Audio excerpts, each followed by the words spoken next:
Հարգելիներս, այսօր իմ խոհանոցում կրկին վառ գույներ են տիրում։ Ես պատրաստելու եմ մեր ընտանիքի կողմից շատ սիրված ամառային ճաշը։ Ի դեպ ասեմ, շատ տեղերում անվանում են աջափսանդալ, բայց մենք ամառային ճաշ ենք անվանում այս կերակուրը։ Դե ինչ, սկսենք պատրաստման process-ը եւ ասեմ, որ ես նախապես եմ սիրում բոլոր բանջարեղենները գեղեցիկ ձևով կտրատել եւ հավաքել կաթսայի մեջ։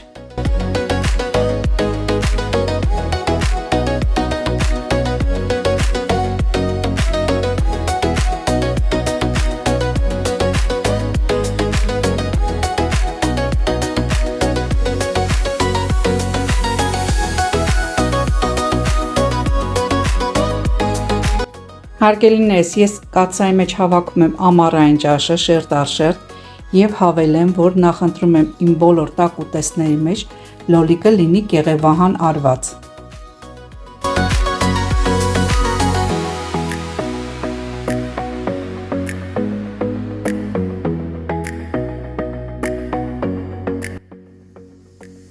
Հարգելիներս, մեր ամառային ճաշը ես պատրաստելու եմ խաշած տավարի մսի արգանակով եւ կավելացնեմ մսի կտորները։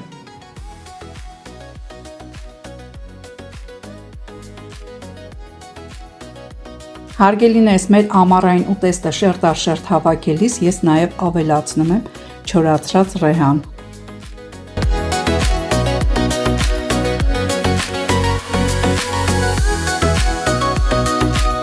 Հարգելիներս, մեր ամառային ճաշը շերտ առ շերտ գեղեցիկ ձևով դասավորված հավաքված է։ Ավելացրեցի նաև քաղցր աղացած կարմիր պղպեղ, ի դեպ խոշոր պղպեղն եմ օգտագործել։ Ավելացրեցի 1 կտոր կարագ եւ կավելացնեմ նաեւ մեր մսի արգանակը եւ ժամանակն է արդեն մեր կացանդնենք գազօջախին եւ մարմանդ կրակի վրա արդեն եփենք մեր համեղ ամառային ճաշը։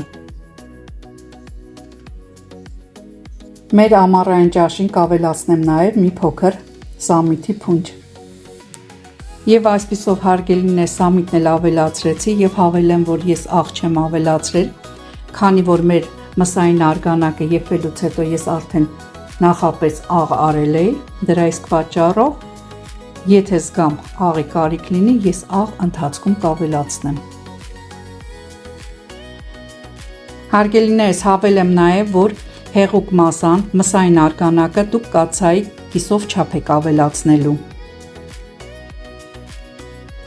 Հարգելիներս, տեսնում եք, թե որքան հեղուկ մասա են դուրս տվել մեր բանջարեղենները։ Դրա իսկ պատճառով ես կաթսայի բերանը բացել եմ, կթողնեմ մի փոքր հեղուկ մասան կգոլորշիանա եւ կստուգենք պատրաստ լինելը մեր ճաշի, երբ որ կարտոֆիլը տեսնենք արդեն պատրաստ է, ուրեմն մեր ամառային ճաշը արդեն պատրաստ է։ Հարգելիներս, մեր ամառային ճաշը արդեն պատրաստ է, չեք պատկերացնի ինչ անուշ բույր է տարածված ողջ խոհանոցով մեկ։ Դուք էլ պատրաստեք եւ մատուցեք սիրով։